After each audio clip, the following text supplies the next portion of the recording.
Hvala vam na prisustvu i sigurni smo da će današnja obraćanja i diskusije biti od značaja za regionalne proizvođače hrane kod plasmana na ovo dinamično i sve značajnije evropsko i svetsko tržište. Ovo je 7. webinar u serijalu usmeren ka pružanju smernica za izvoz na strana tržišta, gde je FAO i EBRD putem prethodnih predstavio potencijalne izvoze na tržište Sjedinjenih Američkih Država, Bliskog istoka, Nordijskog regiona i Velike Britanije. Elektronske vodiče za izvoz svežeg, smrznutog i prerađenog voća i povrća na tržište Nordijskog, Bliskog istoka, Ujedinjenih Arapskih Emirata i Saudijske Arabije, Sjedinjenih Američkih Država, sa online videoma za vodeće eksperte u oblasti tehnologije hrane, istraživanja tržišta, brendiranja i online prodaje možete pronaći na sajtu YouTube, kanalu na Razvojne agencije Srbije. Danas imamo priliku da predstavimo i čujemo sjajne govornike, eksperte u oblasti plasmana i pozicioniranja prehrambenih proizvoda na tržište Velike Britanije, ali i takođe dva sjajna govornika sa Zapadnog Balkana koji uspešno posluju na ovom tržištu, predstavnike kompanije koji su prošle nedelje takođe izlagali na Međunarodnom sajmu hrane i pića IFE u Londonu. Pre nego što počnemo sa zvaničnim delom, ja bih vas molila sve za pitanja za naše govornike da postavite u opciji chat. Hvala. Dobar dan, Miloše. Za početak želela bih da vam dam uvodnu reč vama, koji ste specijalista za podršku ulaganja u agribiznis sektor, Organizacije za hranu i poljoprivredu Ujedinjenih Nacija UN-FAO. Dobar dan, Miloše, drago nas je videti danas na ovom webinaru. Dobar dan Jadranka, dobar dan vama i svim kolegama i svim našim govornicima koji su se priključili danas ovom sastanku. Mi mislimo da je ovo jako dobra inicijativa i jako nam je drago da smo u mogućnosti da kao FAO u partnerstvu sa našim partnerom Evropskom bankom za obnovu i razvoj sarađujemo preko 25 godina u velikom broju zemalja Istočne i Jugoistočne Evrope, podržimo ovaj današnji skup kao i aktivnosti koje su se odigrale prošle nedelje, učešće odabranog broja kompanija na sajmu u Londonu. Verujemo da ove aktivnosti donose preke potrebne uvide našim kompanijama, ljudima koji se bave u oblasti voća i povrća, izvozom, prodajom, marketingom, o nekim novim, uslovno rečeno, tržištima. Nisu to nova tržišta, već su to tržišta na koje se možda do sada nije dovoljno obraćala pažnja. S druge strane, dešavanja na svetskom tržištu i na svetskoj geopolitičkoj sceni poslednjih godina su nametnula neka druga tržišta kao prioritet ili skrenula pažnju da postoji veliki potencijal na nekim tržištima koje nisu do sad bila dovoljno eksploatisana. I to je jedan od razloga zašto su FAO i Evropska banka započeli ovaj projekat. Projekat je usmeren na diverzifikaciju i promociju poljoprivrednog izvoza zemalja Zapadnog Balkana i okrećemo se takozvanim netradicionalnim tržištima. Znamo da zemlje Zapadnog Balkana uglavnom izvoze na okolna tržišta, što znači EU i CEFTA region. U slučaju Srbije to je i tržište Ruske federacije, ali opet znamo da veliki broj tržišta u kojoj ubrajamo tržište Velike Britanije nisu dovoljno iskorišćeni.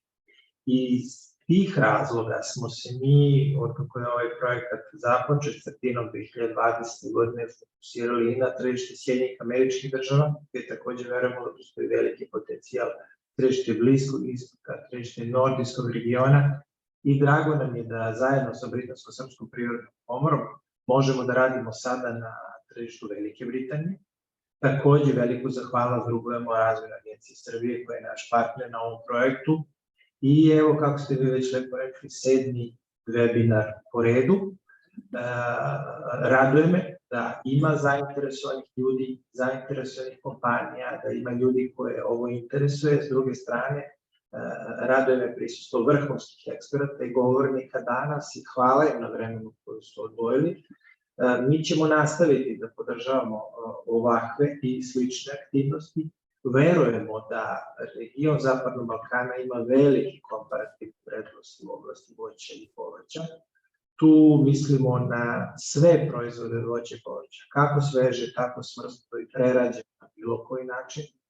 Verujemo da proizvodi sa ovog prostora služuju više pažnje na međunarodnom tržištu hrane i nastavit ćemo da pokušavamo u sadejstvu sa privatnim sektorom da trasiramo put za izvoznike iz zemalja Zapadnog Balkana na neka, uslovno rečeno, ponovo kažem, nova tržišta. Hvala svima, hvala vam na vremenu koje ste danas odvojili, ja se radujem interesantnim i korisnim prezentacijama i takođe nadam se da ćemo imati dobru diskusiju, u tom smislu bi ohrabrio sve učesnike da postave koje god pitanje ih interesuje u chat ili se jave kasnije direktno, a naravno FAO tim koji sprovodi ovaj projekat ispred partnera FAO i Evropske banke ostaje na raspolaganju i posle ovog webinara. Hvala još jednom. Hvala vam, Jadranka. Hvala gospodinu Milovanoviću puno.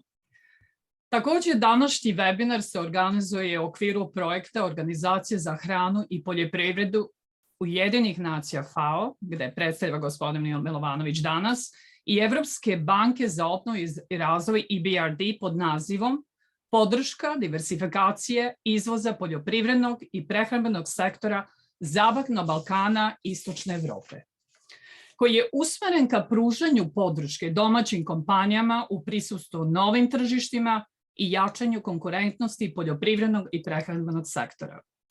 S tim u vezi, danas vam dajem i reč gospodinu Nemanji Grgiću, menadžeru za tehničku saradnju u okviru agribiznis tima Evropske banke za razvoj EBRD. Dobar dan, gospodine Grgiću.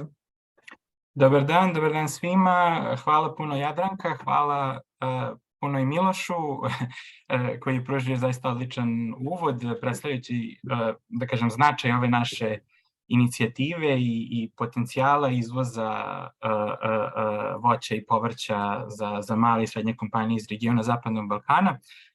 Ja ću evo na to dodati samo još zaista par reči. Za EBRD, pored naših standardnih aktivnosti, finansiranja i podrške agribiznis sektoru, mi smatramo ovakve inicijative zaista veoma važnim. Kao što vidimo, posljednjih godina zemlje regiona beleže dobre rezultate u izvozu poljoprivrednih i prehrambenih proizvoda, a u toj strukturi izvoza najzastupljenije je voće i povrće. U isto vreme, kao što je i Miloš pomenuo, u svetlu dešavanja, globalnih dešavanja, širenje na nova tržište je neophodnost kako bi se diverzifikovao rizik, ojačala konkurentnost i omogućilo širenje poslovanja na tržište koji imaju potencijal, tendenciju rasta, a na kojima možda naše kompanije iz regiona nisu bile u velikoj meri zastupljene. Jasno je da tržište Ujedinjenog Kraljevstva ima izuzetan potencijal i da bi bilo veoma zainteresovano za saradnju sa kompanijama iz regiona Zapadnog Balkana.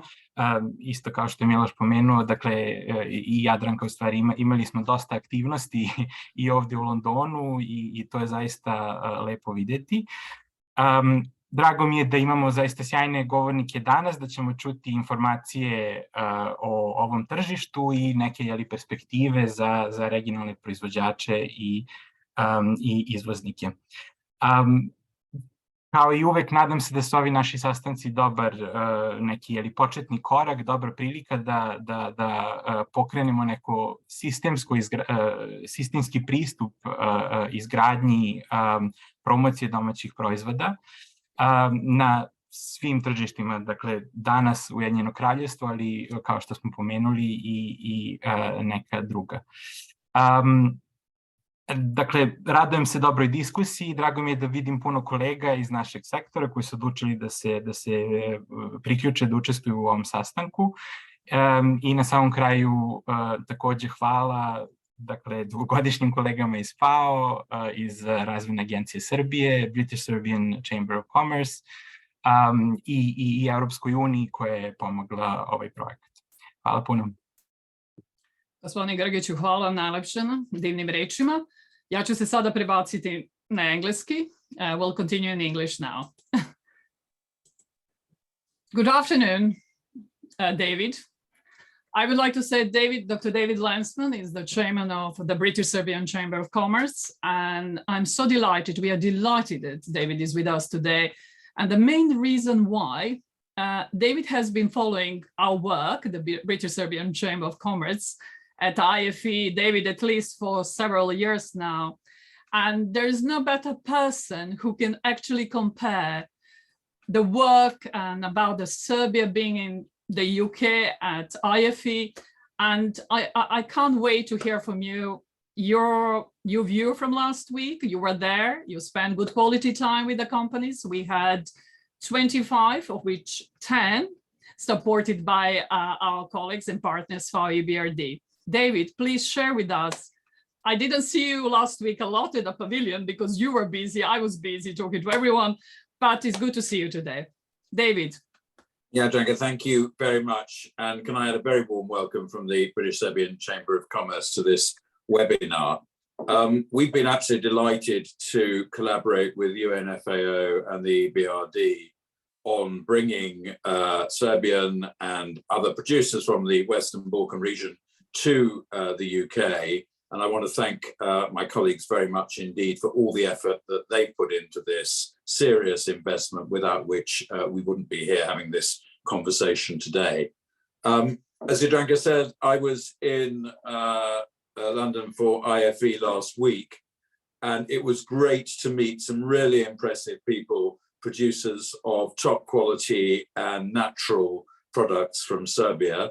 Not, as Jadranka says, their first visit, all of them, to the UK, and we already have a number of Serbian products on sale regularly in the UK. But this was a really important step forward, welcoming some new companies to London. As you know, the Chambers of Commerce, bilateral Chambers of Commerce, work in both directions. We support Serbian companies coming to the UK and British companies going to Serbia, large and small. Some people thought that once the internet came along, there wouldn't be a need for Chambers of Commerce as there had been in the past, but we've seen that that's very much not the case. Personal contacts, visits to exhibitions like IFE are really important to make those contacts. And what I saw last week were high quality products, producers with experience already of exporting successfully across Europe and well beyond Europe, China in some cases, coming together to meet with a market which has huge appetite for high quality natural products and a great willingness to try something new from countries they may not know so much about. And that's a great combination. I'd call it a marriage made in heaven. So I want, first of all, to congratulate the parties to that marriage, the companies that came over, for the outward-looking approach they put in and the real effort they put in to exhibiting. But of course, it's people like my colleagues in the Chamber, UNFAO and EBRD, who helped that marriage along. And so it's a great combination, which I hope we can very much continue with. We as a Chamber, of course, stay with our members throughout as they start off in the UK or in Serbia and as they grow. And we look forward very much to helping those companies as they develop the markets following the introductions at IFE last week. So congratulations again to everybody. Thank you very much indeed to our partners. And I'm sure this webinar is just going to be the next stage in a long process of working together. Thank you very much. Thank you, David.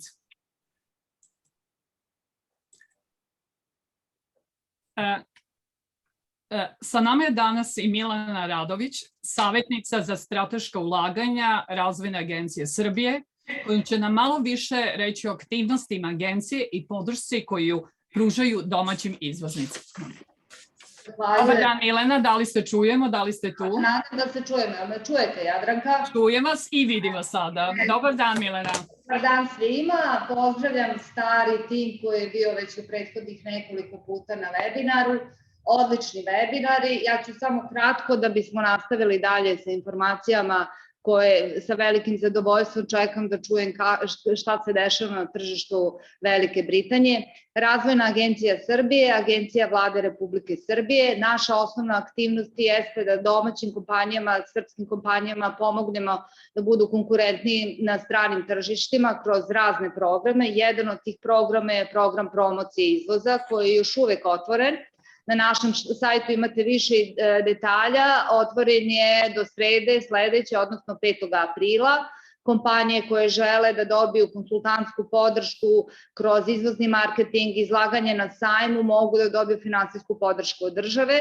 Treba da se informišu na našem sajtu i pročitaju konkretno koji su potrebni uslovi da se ispoštuju. S druge strane bi napomenula isto tako da je Republika Srbija sektor prehrambene industrije prepoznala kao jedan od značajnih industrijskih sektora. S tim u vezi finansijska podrška za investitore koji se odluče da investiraju u Srbiju, bili oni strani ili domaći, postoji posebno kreirani za sektor prehrambene industrije. Tako da kompanije koje žele da automatizuju svoj proizvodni program, a već posluju u Srbiji, mogu da dobiju finansijsku podršku u sektoru prehrambene industrije i kompanije koje se odluče da zapošljavaju radnike i investiraju u Srbiju, bilo iz inostranstva, Velike Britanije, koja je jedno značajno tržište i žele da se pozicioniraju u Srbiji kako za plasman svojih proizvoda i proizvodnju svojih proizvoda. Postoje određeni programi koji Razvojna agencija Srbije administrira u ime Ministarstva privrede.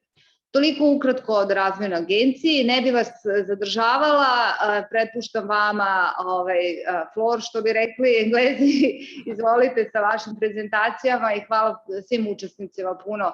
Mnogo ste nam učinili i Evropska banka za obnovu i razvoj i Ujedinjene Nacije. Ja se nadam da će ovi programi nastaviti da funkcionišu. Srpska privredna komora se uključila u ovaj tim koji već postoje neko vreme i nadam se da će se ovi webinari nastaviti, jer mislim da ovo mnogo znači kako srpskim firmama, tako i kompanijama u regionu. Hvala vam svima. Draga Milana, hvala vam puno na divnim rečima. Samo bih nešto dodala apropo zainteresovanosti britanskog tržišta, investitora, takođe i saradnje, pogotovo sa agribiznisom. Primećujemo posle Brexita, pogotovo u poslednjih par meseci, jako puno interesovanja i sigurna sam da ćemo imati nove trade mission, nove koje planiramo vrlo uskoro, posetu Srbije i takođe hvala vam još jednom na divnoj saradnji, Milana. Hvala puno. Nastavljamo, Jadranka. Hvala Milana.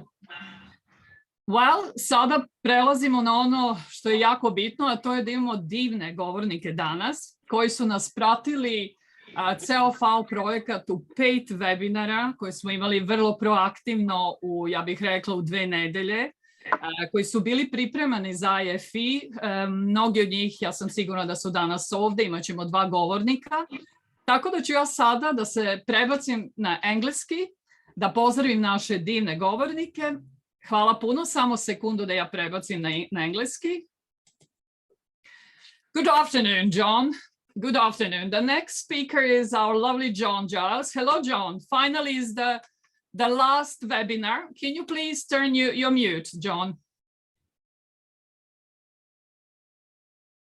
We don't hear you, John. You need to press the button. You're muted. Okay, I think that's it. I've just been unmuted. Hello, Jadranka. How are you? Hello, John. Hello. I don't know if you heard me, but this is the final one, but I'm sure it's not final. This is just in this project, and you spend good quality time with all our 10 companies, and we all enjoy speaking to you, Elise, in the particular department of fresh fruit and vegetables. We visited IFE. We had your consultant as well helping and being there and feed you back. Sorry, you couldn't come. But now we have large audience, John, and lots of companies from all Western Balkans. And I really would like you to present and to share and to bring British market closer to all of them and the opportunity, John. Thank you. Okay, Jadranka, look, it's great to join up again, and I'm glad I hear that last week in London at the IFE was very successful. But as I sort of said to you beforehand, Jadranka, this is the start of the journey, not the end of it. So there's still a lot of work to be done. And I think I know that today we want to sort of get involved into questions and answers, and Chris Bishop is here, who we know, and Simon Waring, who I've met many times in the past. So look, I think I would encourage your colleagues here to ask, and Lizzie is here as well, my colleague. Oh, fabulous. Ask us anything you want, and we'll do our best to answer. What I was going to do, just to very quickly, Jadranka, because I think we want to get into the questions and answers. Absolutely, John. I'm sure there'll be plenty. But let's hope so. I'm sure there will be, and we welcome them. As you will know, Jadranka, we've done sort of three seminars on fresh and dried and frozen products in the UK and the opportunity there.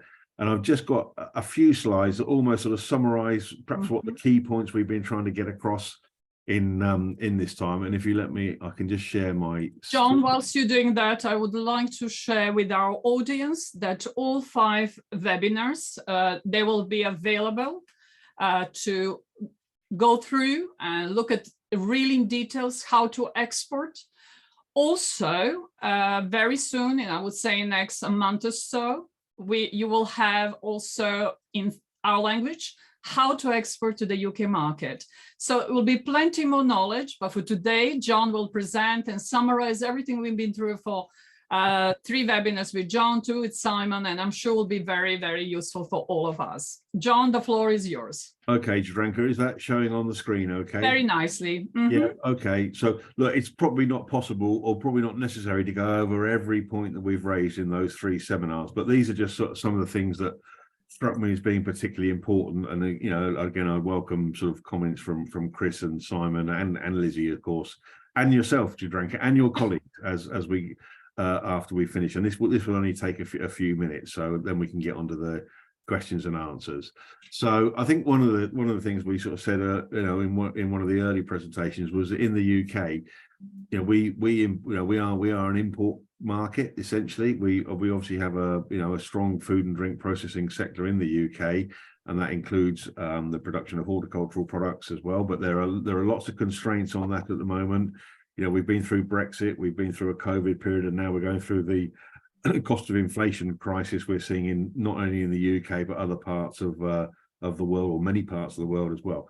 But I think the point to make is that we import from many countries around the world, and so the companies that your companies in the Western Balkans will end up dealing with will be very used to dealing with people from Latin America or North America or Africa, Southeast Asia, and of course from across Eastern Europe and the Balkan regions as well. So these companies are very adept at working with companies from in some cases quite close to the UK, France, Holland, Germany, but in some cases many much further away, in fact the other side of the world. So these companies are very well used to dealing with suppliers from all around the world, and are always interested in the potential to work with new suppliers as well. But these are sort of very, very experienced companies in dealing with international trade. I think the other thing we talked about on a number of occasions was the changing retail structure in the UK. This is important for people to understand about what the consequences of this have been. But historically, there's been 4 supermarkets in the UK that dominate about sort of 75% of the overall market: Tesco, Sainsbury's, Asda, and Morrison's. And what's happened over the last sort of 5, 6, 7, maybe even 8 years is that the companies like Aldi and Lidl, you can see on this chart here, they are in strong growth basically. So these are the German discount retailers basically, and they've sort of turned the UK food market upside down on its head basically. And obviously they operate low-cost business models, and one of the reasons they've grown quickly is that their ability to sell food to consumers at prices which have been below those of the sort of 4 traditional supermarkets. They in turn have had to respond to this. So at the moment there is a sort of a period of structural change going on in the UK. You can see there that the market share of Tesco has come down, of Sainsbury's come down, of Asda's come down, and Morrison's have come down, but the market share of Aldi and Lidl have gone up, and the expectation is they will continue to go up, or their market shares will continue to increase over the next few years. And so this all adds to the sense of, you know, it's a highly competitive market in the UK. And I think, as we've said on several occasions, Jadranka, you know, price is always important. People love talking about prices, but price is probably more important now in the UK than it perhaps has been in the past. And I think we had, I remember when I showed this slide to Lizzie, she said, what do you mean by this, John? And I think, you know, so these are sort of large, you know, sometimes quite aggressive businesses to do business with. If you get it right, the rewards of doing business with the major retailers in the UK can be significant. But we sort of said that, you know, the sort of the nature of the business is you're not dealing with teddy bears, you're dealing with sort of slightly grizzly bears, basically. So these are people who are trading products and buying products from all around the world, and they have very high standards of technical compliance, but also they have high standards of commercial compliance as well. So doing business with these people, if you get it right, very beneficial, and it can make your business. It can, you know, there are many people around the world who prospers hugely by dealing with UK supermarkets, but you need to recognize you're probably dealing with a grizzly bear and not necessarily a teddy bear. So you need to be, you know, something you need to be ready for and need to expect and prepare for, basically. We've also talked about this concept a little bit in the past, Jadranka, and I think Chris Bishop has commented on it as well, that there's a number of things that you need to get right, basically. So you need to have the right products, the right seasonality of supply, the right variety of products. You need to have good logistics, you need to have the right sort of packaging, and you need to have consistent pricing, basically. And in some cases, you may well benefit from having promotional support. And these days, people will also be looking at the basic sustainability of the source of supply and the provenance of the products that are being provided to the UK. And what we've sort of said in our seminars, Jadranka, if you remember, is that you need to get all these things right. If you've got a weak link in the supply chain, if you've got a weak link in your service package, you will find it much more difficult. So again, quite a lot of thought and preparation needs to go into thinking all these things through before you even start doing any sort of significant business in the UK. But what we've also said is that, again, sort of, if we looked at that first graph or that first slide of all the different countries that supply the UK, this is not impossible to do. For well-organised and well-prepared and well-resourced companies, meeting the service package of the UK market is definitely possible. And in some cases, it makes companies better in some way, the fact they do have to meet these exacting standards. But you need to get all these things right about the product, the variety, the seasonality of supply, logistics, packaging, pricing, promotional support, and also being able to demonstrate your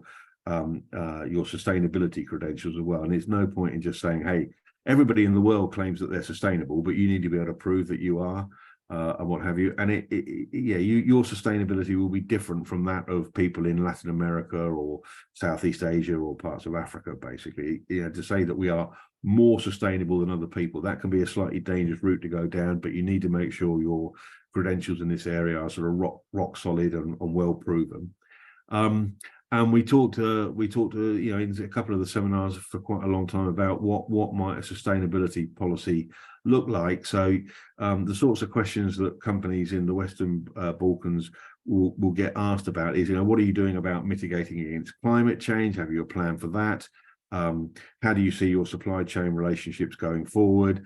Do you have a policy on water usage, plastic usage, pesticide reduction? Have you a policy on trying to reduce waste at all levels of the supply chain? Do you have a policy on soil management at farm level? Do you have a policy on biodiversity?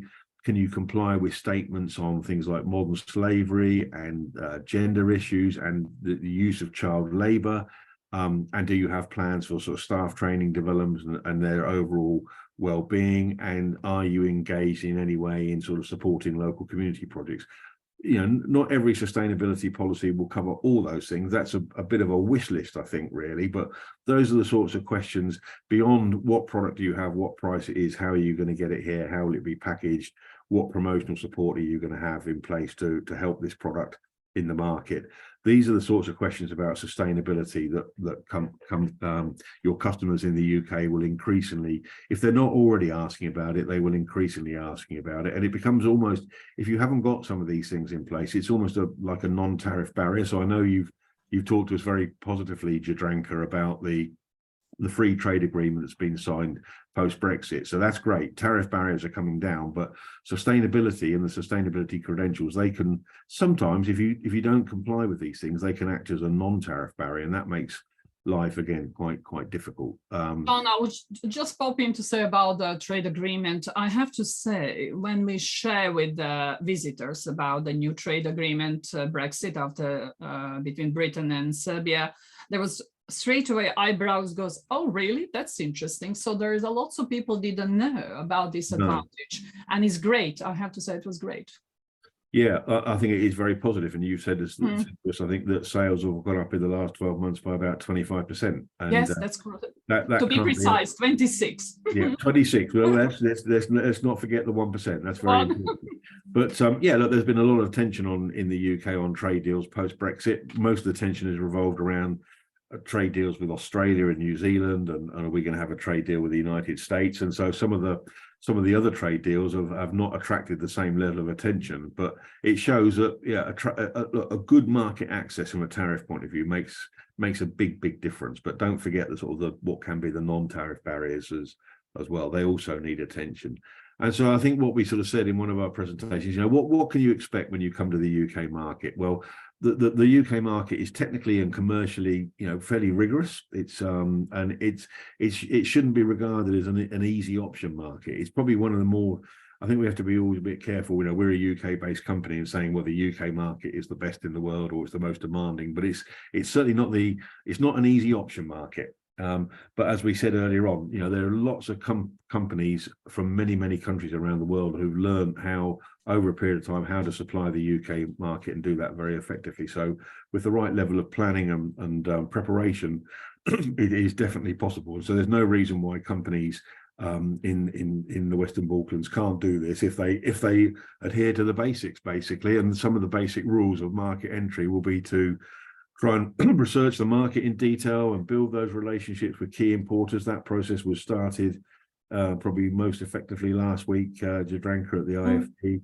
But develop a business plan, a realistic business plan, and test the market, and begin commercial exports and develop those relationships on an ongoing basis. And then, this might take 2 or 3 years to do in its full totality. And then you probably need to reevaluate what you've done and how it's gone and what's worked well and maybe what's been more difficult to do. And again, sort of start up a second phase plan, basically.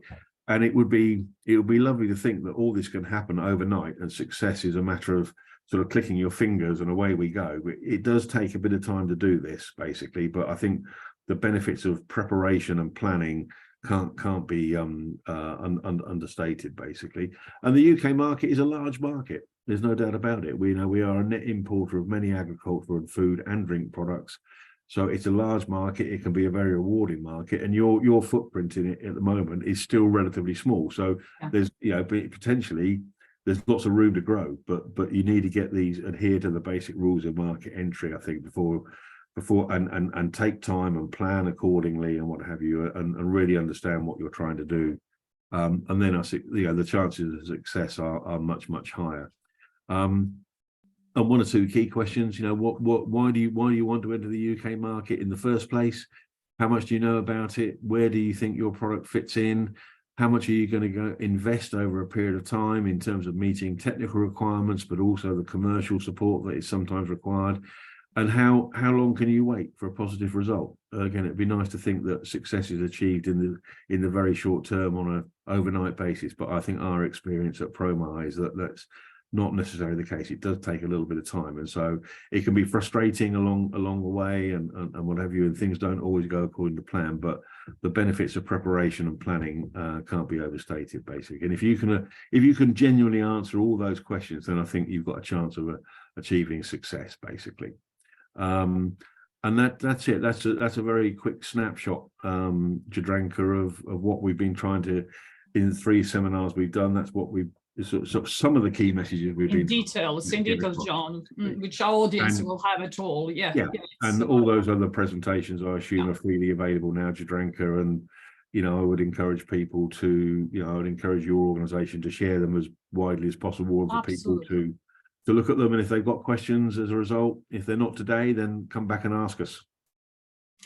Well, John, what I would say whilst we're waiting for the questions, I see there are a few. I noticed with the British market, when we talked to a lot of from the fresh fruit, veggie, or we talked with the premium, it was very interesting that the British market didn't know that actually Serbia, the whole region, it's very rich and produce a lot of blueberries, raspberries, fresh fruit, veggie, and it was kind of right. And how long it takes from Western Balkans to the UK? I said, it's only 1,200 miles. It's not really that difficult. Also, we have very good logistics and transport. So whilst I was talking more and more about all those elements, which are very important for the buyers in the UK, you see the interests and eyes are going, really? Then you mentioned trade agreement. So we say we have good soil, lots of sunny days. It's a variety of those fantastic products, and in particular in this time when the British market is and the buyers are looking everywhere for the new countries, for the new products. So you see, John, in that side, I think we achieved something by really putting the Western Balkans in front of the British market to understand there is down 1,000 miles from you interesting region. On the other hand, there are lots of to do. As we said, you mentioned, I would like to, lots of certificates, lots of branding.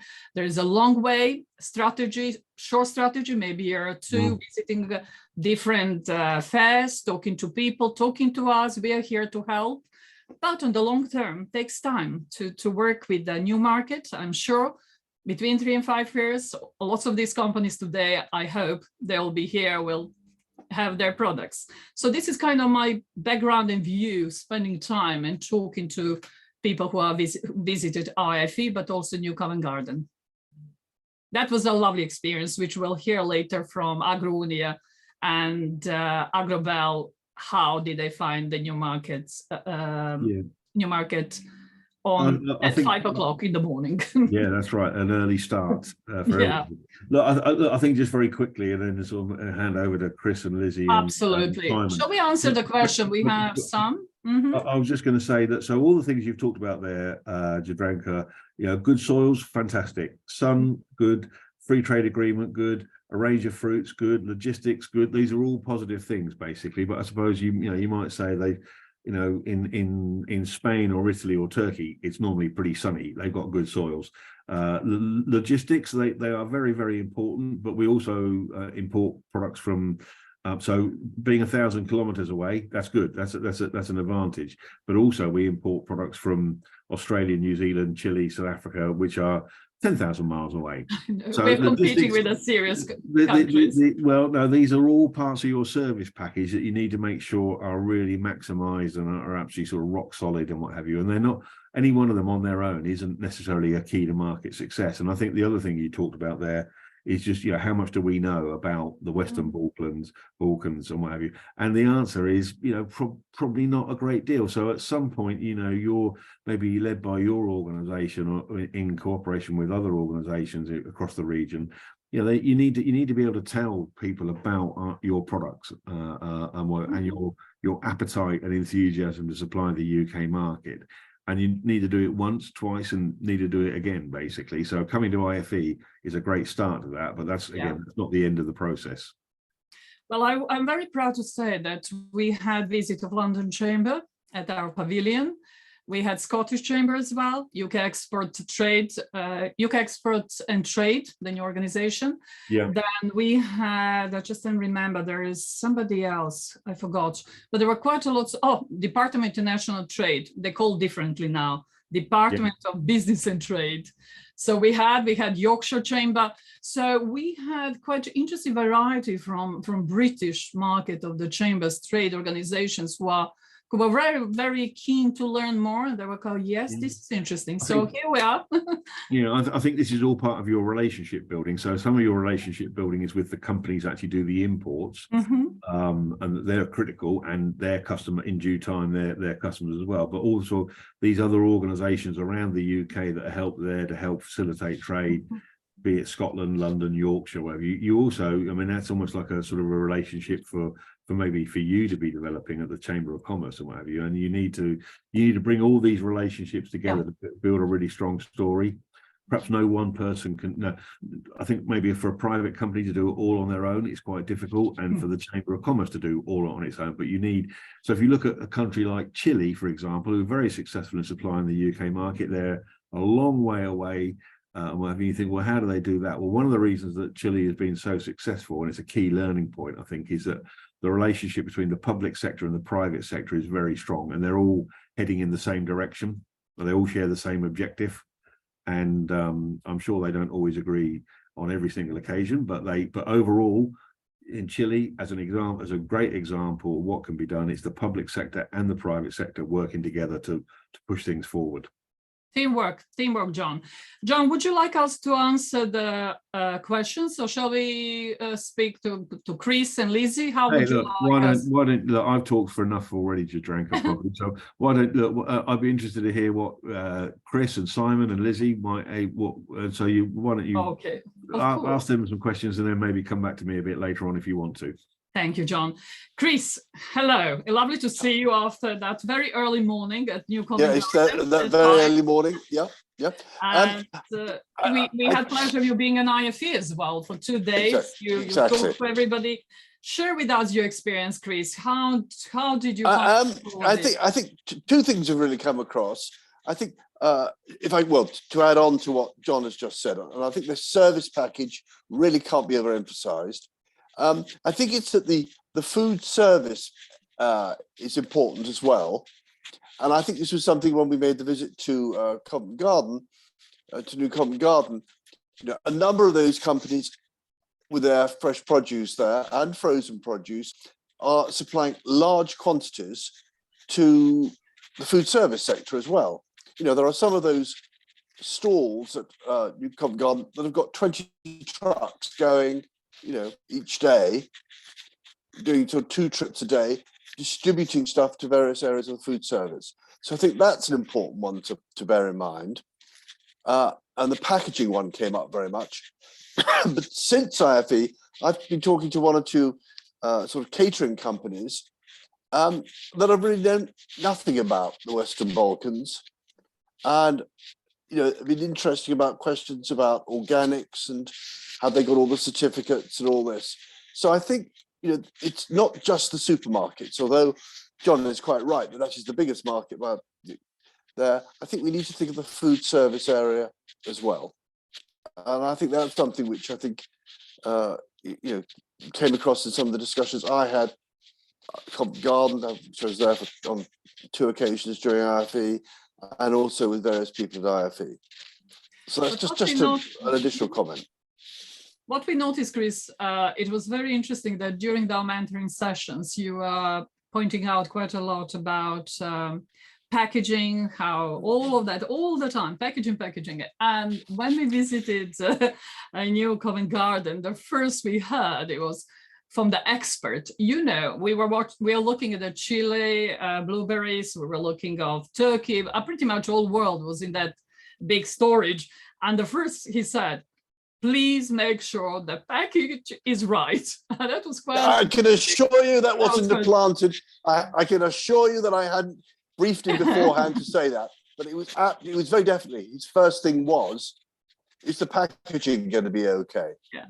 We'll hear from Damir a little bit later to see from how did he find out visiting. Chris, would you be kind to share with our audience who doesn't know about what New Covent Garden market it is, please, in your words? Right. Well, New Covent Garden is a large wholesale market, very close really to the centre of London, where a lot of produce goes, as opposed to going to supply the supermarkets, goes to various, what are often referred to as stalls, but those stalls may, well, as I've just said, have 20 trucks going in and out, working typically through the night, supplying a large quantity of it is supplying either greengrocers, of which there are a few, but mainly the food service for restaurants, hotels, hospitals, etc. Right the way across the board with all sorts of fresh produce and frozen. Frozen is quite big now. And this is, some of the stalls will specialize in citrus, vegetables, whatever. Some would do almost right the way across. And some of them are actually then even exporting some of the product from there. Yeah, that was quite interesting. They were exporting as well. Yeah, that's it. So, I mean, some of these organizations are, they are quite large. I think the people have this idea that, you've almost got to borrow a stall and it'll be a couple of men. But I mean, they're talking of a number of refrigerated trucks or refrigerated containers coming in every day. So it is quite a big organization, and again, the service package is going to be important. It isn't something where you can plan to just offload the occasional truckload of produce. It's something where you've got to build up relationships. And some of these companies have been going for, well, very many years. I know some of them I've been dealing with for 20 years plus. So it's the wholesale market. There's that one in London, in the centre of London. London has a couple of others, and then most of the main centres, as John in one of his slides, or one of the terminal, just showed us the main ones that are throughout the country. And they all have a slightly different characteristic, in my opinion, in their interest in various products, but they're all worth considering. I think it was a very successful morning, and we'll be following up and offer, as we agreed, to not just the companies who are part of our group, but also we will offer more what can Western Balkans produce in the next coming season. Chris, thank you very much. I would like to hear from Lizzie a little bit, because this is a part of fresh fruit and vegetables and frozen. So perhaps we can hear from Lizzie. How did she find experience of 3 weeks on webinars? Is anything she would like to? Lizzie, are you here? Hello, yeah, I'm here. Hi, Lizzie. Hello. Can you please share with us a little bit about, from your expertise and knowledge? You also have knowledge of Southeastern Europe. You've been working quite a lot in that region. So please share with us and our audience. Yeah, so a few years ago, I went out on one of our projects looking at the retail sector in some of the West Balkan countries. So I spent a lot of time going into different retailers and looking around the stores. And then I spent also a bit of time in the Ukraine looking at the UK dairy market. So kind of had a bit of experience sort of in Eastern Europe. And it's been, yeah, it was really interesting. And I think some of the bits that I would really recommend people doing is kind of just opening your eyes and using your senses if you ever come over to the UK. So going to the retailers, having a walk around the supermarkets, seeing what products are on offer. As you probably touched on earlier, going to the wholesale markets, seeing how they work, getting incorporated within it. I think over here, if you ever want to do business with somebody, you need to understand the market and understand their business. So it's just taking time to do that. Kind of as John will have touched on in terms of like reading the newspapers, catching up on what's going on in the news. You don't get business overnight. It's not just one conversation. Well, the vast majority of the time, it's building a longer term relationship and using that time to understand their, like I said, their business and making those kind of inlays. There's lots of opportunities. So as when we were looking at sort of the import data, we're heavily reliant on imports. We're never going to be a domestic producer. We're limited by the climate that we've got in the UK. We're a huge population and we haven't got a lot of space for it. We're never going to be self-sufficient in our food, and we need those imports. Consumers are demanding food all year round. We want strawberries on Christmas Day. We're all being demanded to and asked to eat more healthily, so we're wanting to eat 5 portions of fruit and veg a day. That's being pushed, so there's lots of opportunities there, and people are keen. We're traveling a lot more, we're getting more exotic tastes, so there's definitely the opportunities there. It's just taking the time to understand the retail environment, which is very, we did an interview a few months ago, and they described it as being very cosmopolitan. So it's dominated by a few players, but it's been broken up recently by the emergence of the discounters. So Aldi, Lidl, they're growing and growing in the UK, and ones that you'll be more familiar with. And then there's the higher end ones, so Marks and Spencer's and Waitrose. People go to Aldi, do their 75% of their shop, and then they go to Waitrose and Marks and Spencer's and get their bits, get their top up bits, so bits that they want to. So yeah, there's just take time to understand the landscape, speak to buyers, speak to consumers, and yeah, there's every opportunity there available to you. Lisa, I would just to point out about frozen fruits, how much that margin and the demand is changed in the recent years, and particularly the last year. Is that correct? From the that we had? Yeah, so if you look at the cost of living crisis that we've all experienced more recently, and one of the areas that I think when we did that webinar the other week, I just watched a program with a UK chef on it called Jamie Oliver, and he was doing meals for like under £1 basically, and one of the things he was doing a fruit crumble, and one of the things he recommended was, instead of buying fruit, buy frozen. You can put it straight in, it's ready, you don't have the wastage because things aren't going off the same state in the next 2 months when you get it out, and it's an awful lot cheaper. So yeah, frozen fruit, there's loads of opportunities. People are using it in their smoothies, so kind of more food on the go. So convenience is a big sector in the UK. We don't have a lot of time to eat, make our food Monday to Friday, so we want things that we can pick up off the shelf or take 2 minutes to make, but take them straight out the freezer, pour them in, and it's job done. We can get on. It sounds silly, but some people won't really know how to chop up a mango. They won't know how to chop up a pineapple. So having those elements ready in the freezer to go just makes it so much easier. In the morning, when I'm trying to get out the house in the morning, I haven't got time to chop a pineapple up.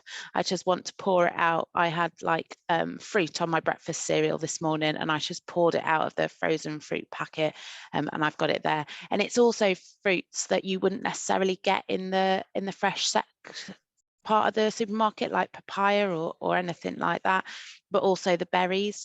Berries are seen as a very good feel good fruit. We're all tasked with eating more of them, so there's lots of opportunities there, and like I said, the big factor there is that the fruit will look the same in 2 months as it does today. You're not going to throw it away because it's gone a bit moldy or it's gone a bit soft because you've been away for 2 days and you've come back and it's not looking quite so good.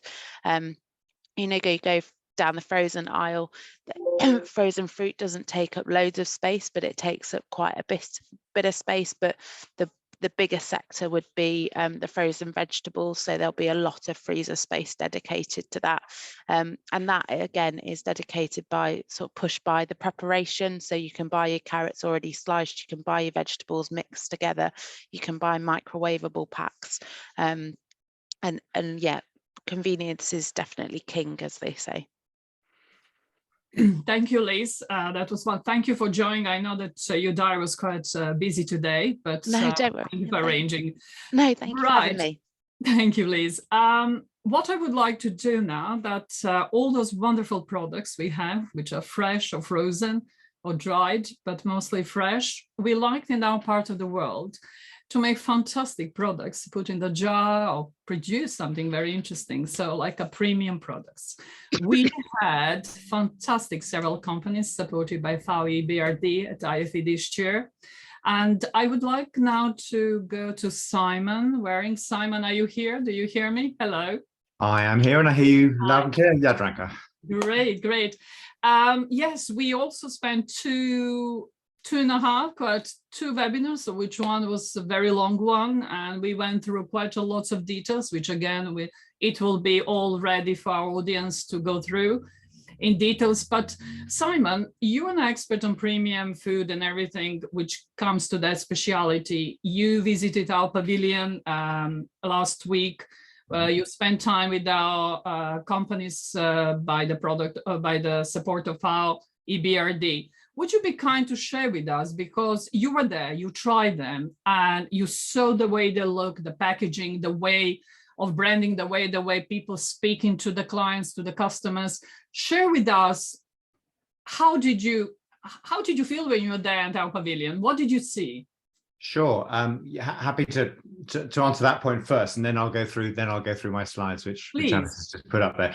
I was actually pretty impressed. I mean, we contacted a number of buyers and importers before the show to alert them to the Serbian presence, and actually got quite an interesting response that this is something they hadn't heard before, something new for them, and that they'd go and take a look. And I visited the pavilion on 2 or 3 different occasions, and it was always pretty busy. I spoke with the majority of the exhibitors, and the overall feeling I got was quite a buoyant one, actually. I think most of the exhibitors seemed more impressed, more positive than they thought they would be for exhibiting the first time. A very good reaction to the quality of products, certainly. And there was a constant buzz around the stand. I think a lot of the companies were quite rightly sampling the product, because it's, if you're selling jams, we have plenty of jams in the UK market, and you do need to convince people who are coming to your stand of the quality of the products. It's only by tasting that you do that. So I think there's a strong initial platform has been built, but as David and John and other speakers have said already this afternoon, this is very much the first step. You can get carried away at exhibitions. There's a great, a great common enthusiasm from both visitors and exhibitors. Everyone wants it to be a success, but then the hard work comes after the exhibition has followed. Who are those contacts that I made?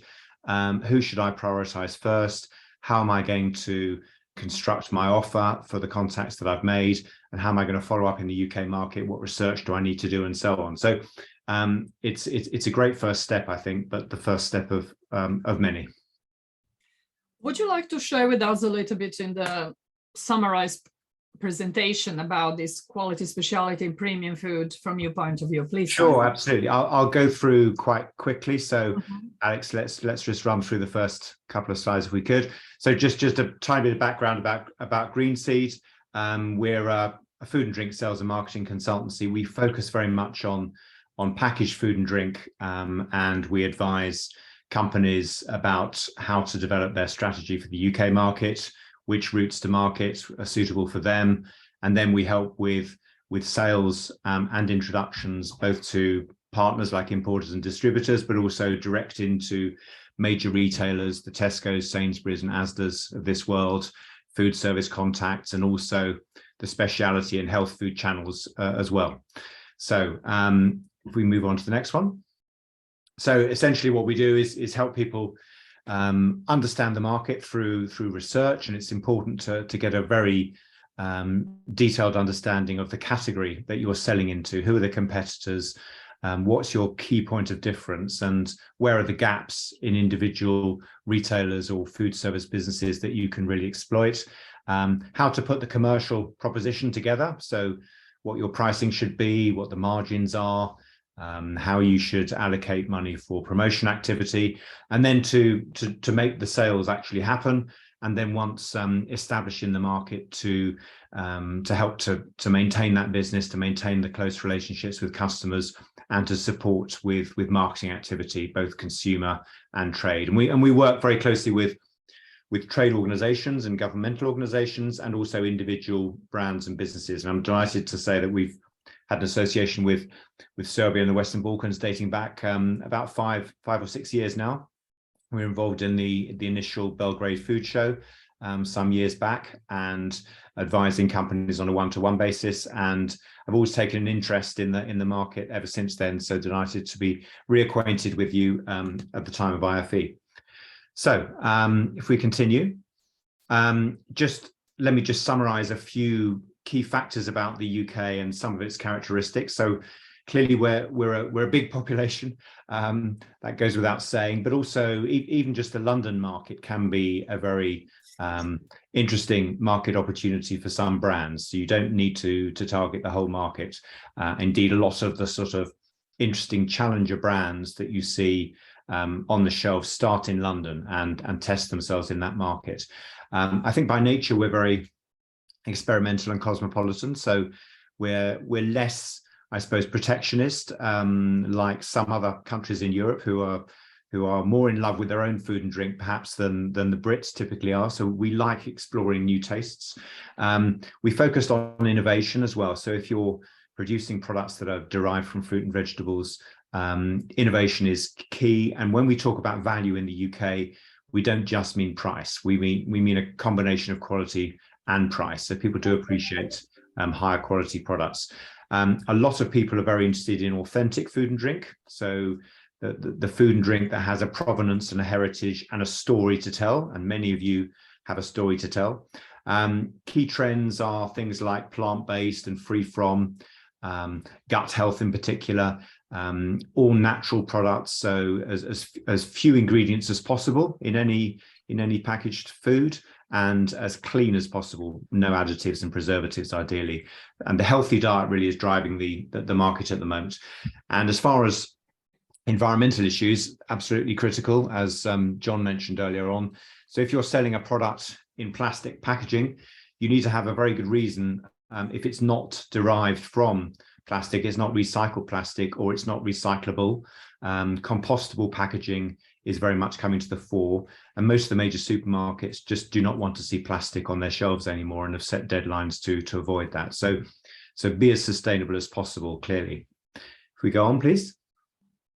I mentioned the culinary identity. I suppose if you're France or Italy, you have a very strong passion about your own national cuisine. We're perhaps a little less patriotic in the UK market, but we do have a very strong reputation for quality and innovation. So what we're actually pretty good at doing is adapting international food cuisine and trends, and developing products ourselves.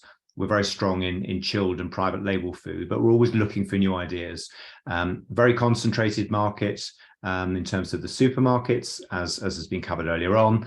And it can mean that you get big national business by getting a listing in one of the major supermarkets. But I guess the disadvantage to that is that we don't have smaller regional players that you can try with first, if you like. So our retailers very much are national players rather than regional only players. If you're a brand, definitely opportunities, especially if you can show that you're disrupting an existing category. So perhaps you've got a product which is cleaner or better in some way than sorry about that. The better in some way than the existing brands on the shelf.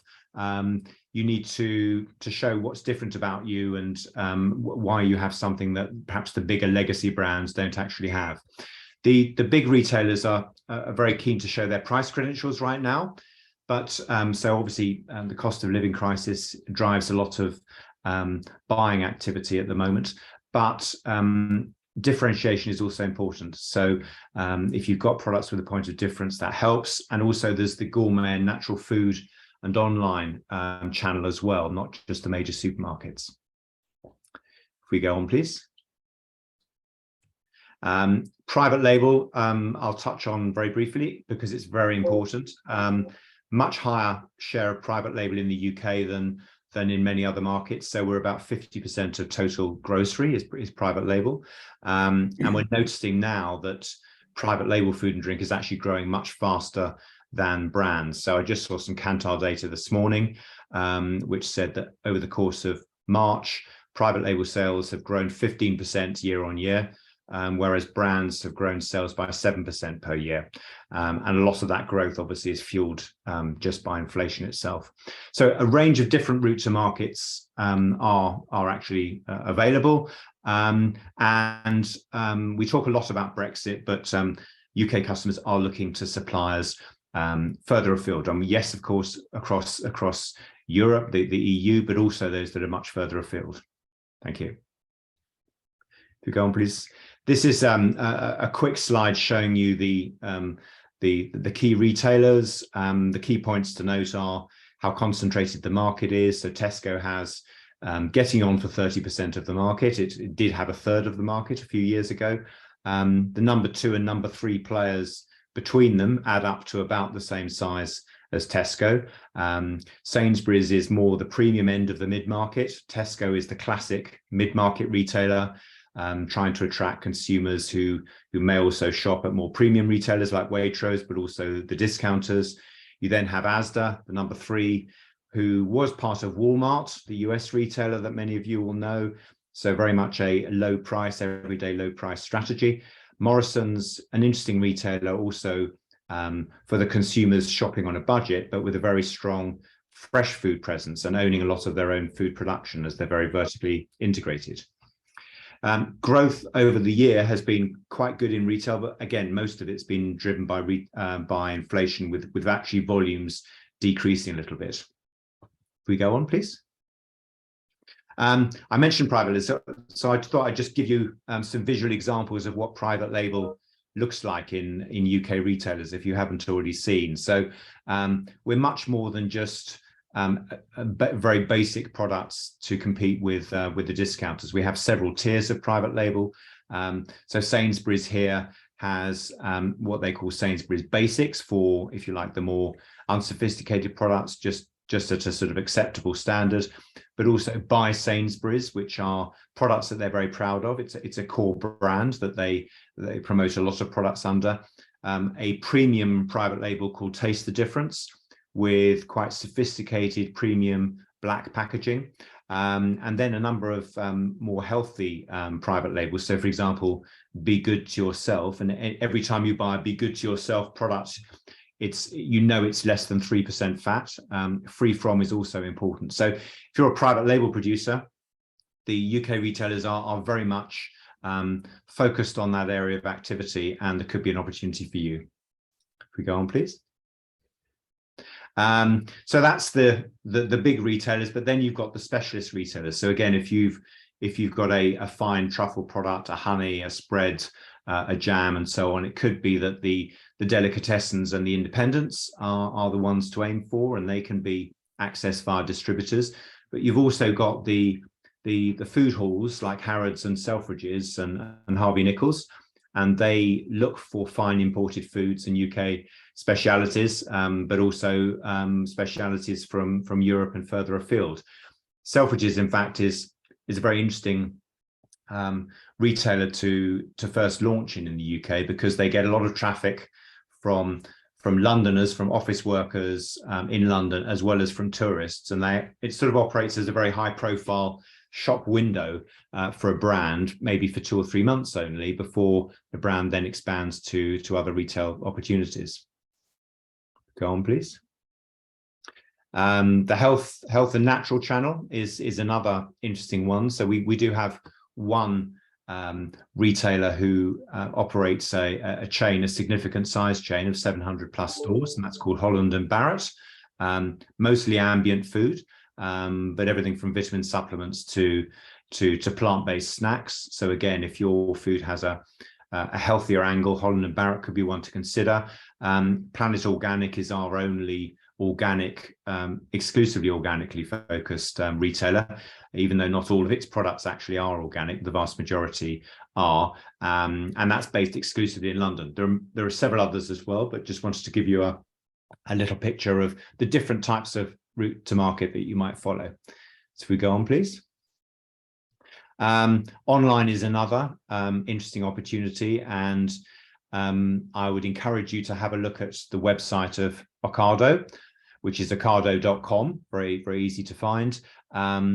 They have about 2% of total grocery, which may not sound like a lot, but it's a very big grocery market. We're talking about a market in excess of 200 billion. So 2% is still a fairly sizable opportunity. They only operate online. They don't have any stores at all. And they have about 60,000 different product lines, which is about twice the amount you'd find in a Tesco store.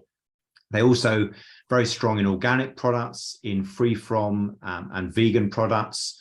And they have a tie-up with Marks and Spencer. So they sell Marks and Spencer own label products via the Ocado website.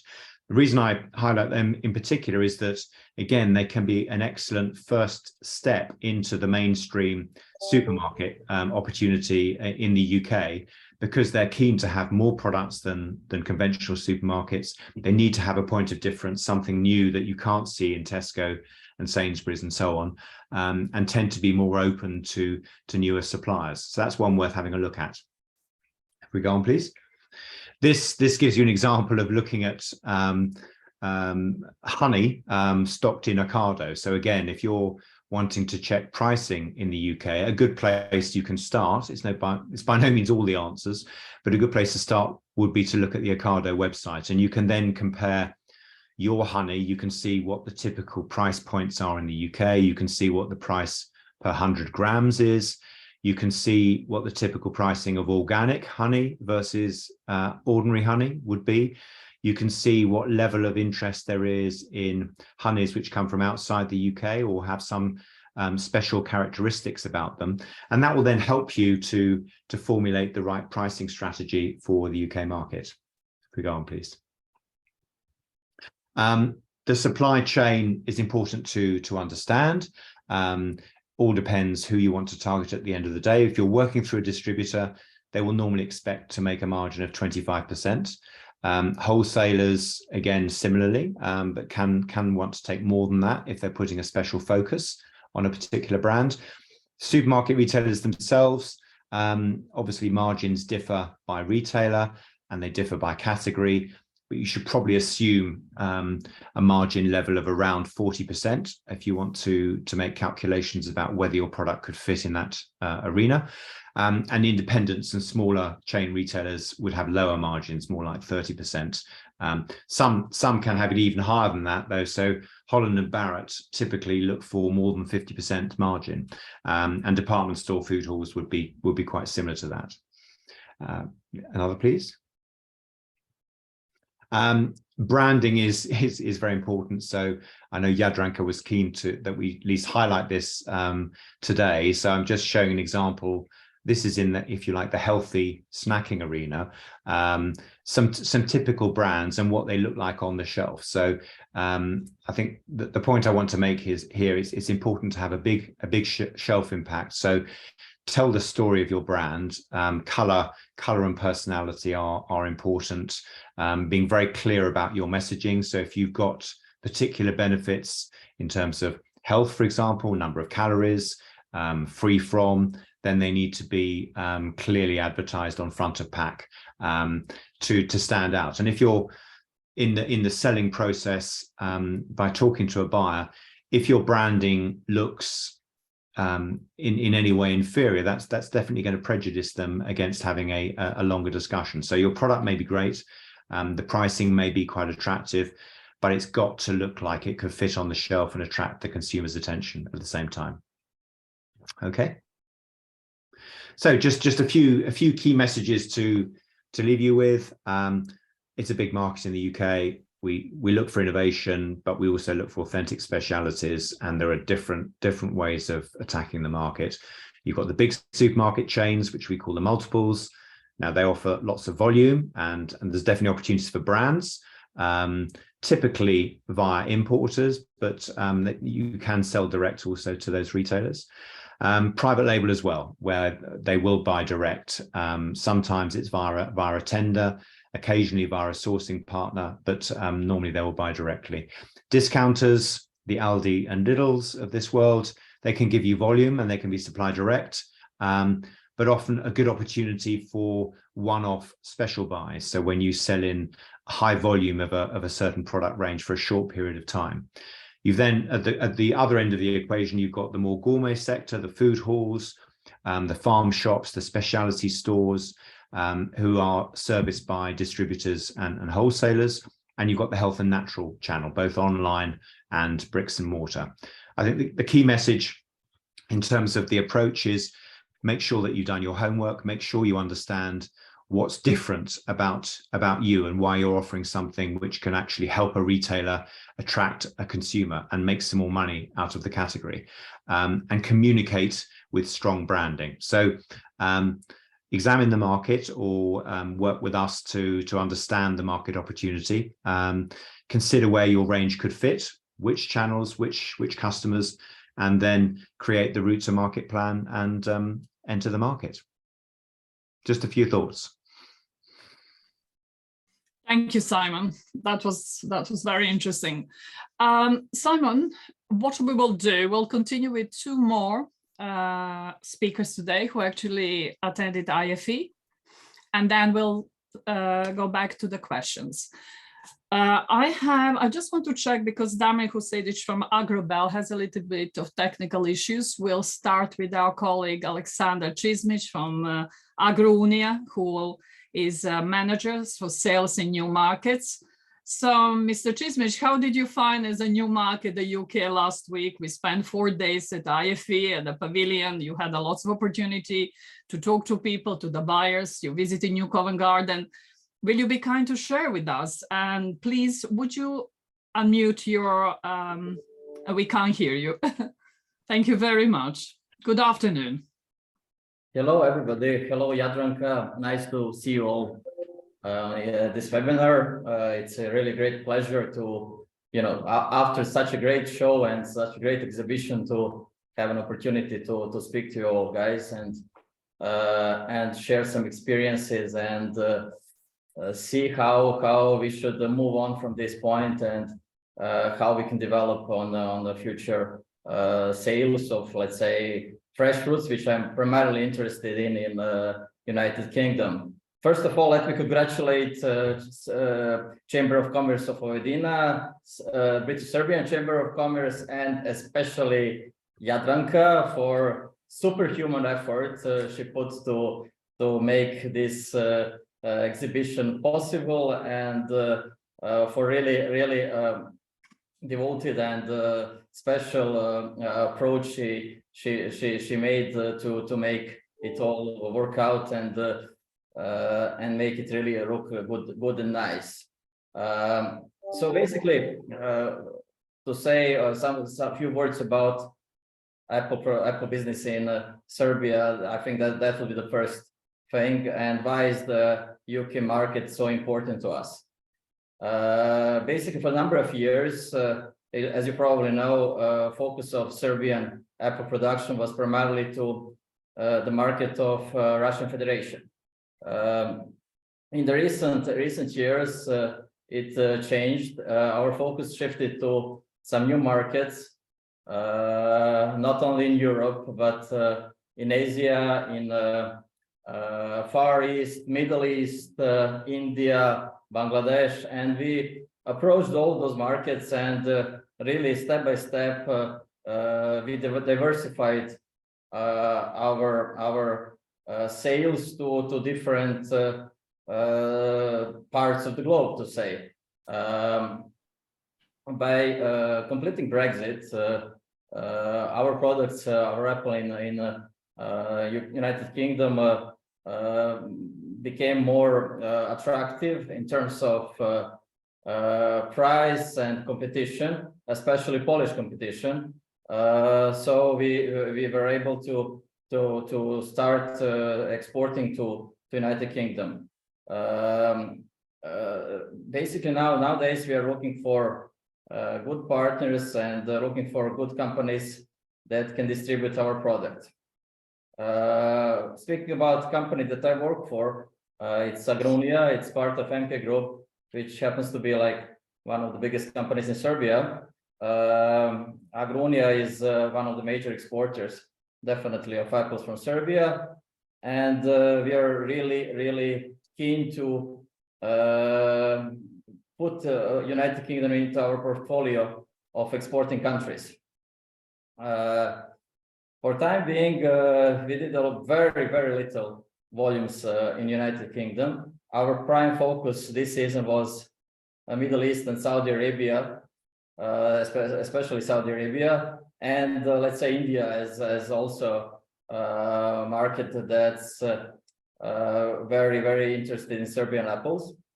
But I think that in near future we can expand into United Kingdom and start working on bigger volumes of exports to your nice country. The first impression, let's say, about the fair itself, and especially the visit to the Covent Garden that you mentioned, which was really the best place to meet the needs of the market, was, you know, just let's start with the fair. The fair was well organized, I have to say, especially due to thanks to Jadranka and her special efforts that made this show and exhibition presentation of Serbian products nice and good. But definitely there is a lot of room for improvement for the next year, maybe for the next show. I hope that visual presentation will be much better, because you know, when you have such 20-something companies in a relatively small space, it's a bit like busy, to say. Hopefully next year the budget will approve more you know, space and better visual presentation. But anyway, coming again to the individual efforts that made this show fantastic, and I really want to say, as I said before, that it was truly good and extraordinary.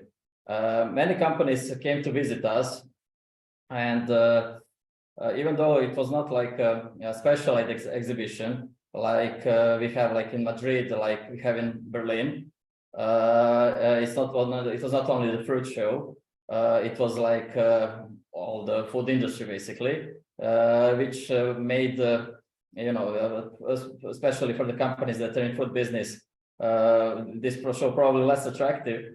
But anyway, I mean, we are not from yesterday in this business. We know how to approach companies, how to speak to people, and how to find the potential buyers. The next thing was very interesting. The thing was our visit to the new Covent Garden market, which, as far as I understood, one of the 3 to 4 major open markets in London. Well, the first impression was actually the great music they play over there. So that's you know, really amazing, because I visited this kind of places like in Doha, in Dubai, in Moscow, but especially the music they play on their speakers was fantastic. Really, it's songs from 80s and 90s that they especially like. That was the first impression, but it's like more individual. The second one was like the number of companies, especially that might be also a disadvantage, but smaller companies that cannot take the full loads on full trucks of apples, let's say, from us as a supplier, but rather like 2-3 pallets. So maybe okay, there are a few of them, like if I recall well, premier fruit that can do bigger volumes. But to get an impression from the market, that was really a good place, and the opportunity to chat with all these people in the market was really good and interesting for us as fruit producers from Serbia. Alexander, may I just ask you something about which I think is quite interesting? Britain is a great producer of apples. You're very well aware of that. Yeah. And they're great, they're just exactly what British people like. However, how did you find offer when you talk in the New Covent Garden about offer from Western Balkans, so from your company and your wonderful apples, which I visited once, and I think it's incredible, the orchard and everything you have from beginning to the end, from the storage to the way you harvest everything. It was actually impressive. So where do you see yourself there in competition with the British apples or whole world? To be honest, I don't feel like the domestic production is a really competitor. I just want to focus on the other exporters to United Kingdom. I see Polish apples. That will be a true challenge for the Serbian apples, because I suppose they have shorter transit time and they have bigger production volumes. Maybe in the price terms, they're better than Serbian apple. So I see Poland as a competitor in this market. Still, even though although United Kingdom is a big producer of apples, they still import a lot. So there is a room for us, definitely, and it's just a matter of our efforts and our let's say persistence to get to that market and to approach for the beginning some small distributors, and later on to go directly to the retail. So that's your strategy. You would rather go, as John said, I remember at one of the webinars, it's better to know your market, start slowly, don't make mistakes, get solid step by step, and then grow. I can see that you attended the webinars. Yeah, you know me, that I'm not running away from big challenges. I would love to go directly to the retail and start big business in the United Kingdom. But what I'm worried about my production volumes. What we can truly achieve, because we're exporting to many countries, and taking a big bite of the market would be really challenging at this point. But maybe in some future with maybe some market changes in Serbian approach to the new markets, and I would put United Kingdom in that basket of the new markets. Maybe it will be easier for us, and maybe we'll find a way to service all those new markets, countries that we are exporting to. Really, I mean, it's really amazing what we did over the last 2 years, where a Serbian apple really went to, and to the distant places like Bangladesh, like Malaysia. It's really to service all these markets, you have to be like really to be realistic. You have to know what are your possibilities, and to go step by step, definitely. Otherwise, you will not be able to meet the demand. Well, that is excellent to hear from you, and lots of lovely words about our organization, the British Serbian Chamber. Thank you for that. I would like to say I have a box of your Golden Delicious. I'm still enjoying them. They're fabulous. They're just right now. So perhaps next year you should send them earlier, so they're exactly right for the IFE. Yeah, definitely. They're really, because I think that really, I mean, the way we sent those apples to the fair, it was really challenging, but we did it. We did it together, and that was really good. I'm really happy to hear that those apples are still in good condition, and you can enjoy them. So thank you. So next year, next season, you will definitely have another pallets or whatever, just for you. Well, certainly they are very tasty and juicy and fantastic. Alexander, that was very good. I'm sure there are plenty of people from your industry who are listening today. They can call you, of course. I'm sure they can find you, learn more about the UK market. We also here, this is just beginning, as we said, and I'm sure there will be lots of fruitful contracts in the next several months, a year. So just keep doing and have your good strategy. Once again, thank you very much. Let this be like a first step, and hopefully next year, when we repeat this wonderful exhibition, we'll have like fruit sectors, separate fruit sector that that will present Serbian apples in the best possible way. I'm not speaking about Agrunia only, but Lavello Serbian apples. That's in the whole region. There's yeah. plenty to offer. Whole region has a fantastic. Thank you, Jadranka. Thank you, Alexander, very much. I would like to go to Damir Husidic, who will present AgroBell, but unfortunately they had some technical issues. I don't see them. They're coming back. They were with us early on. I don't know what's happened, but anyway, I can just say shortly about them. They have fantastic hectares and hectares of blueberries and raspberries and fresh fruits. We visited also New Market. There is a big potential. They're very keen to continue to talk to them.